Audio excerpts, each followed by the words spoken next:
सावधान, ध्यान दीजिए। मुंबई शहर में बहुत ज्यादा बारिश हो रही है। सड़कों पर जलभराव बढ़ रहा है। ट्रैफिक धीमा हो चुका है। सभी नागरिकों से अनुरोध है कि अनावश्यक रूप से घर से बाहर न निकले। यदि आप रास्ते में हैं, तो तुरंत अपने अपने घरों या सुरक्षित स्थानों पर पहुंच जाएं। मुंबई लोकल ट्रेन और बस स्टेशनों पर भीड़ से बचकर चले।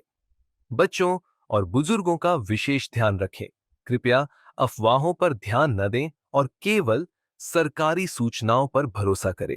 लोकहित में जारी किया गया है। जागरूकता भरे वीडियो के लिए सब्सक्राइब करें और लाइक और कमेंट करें।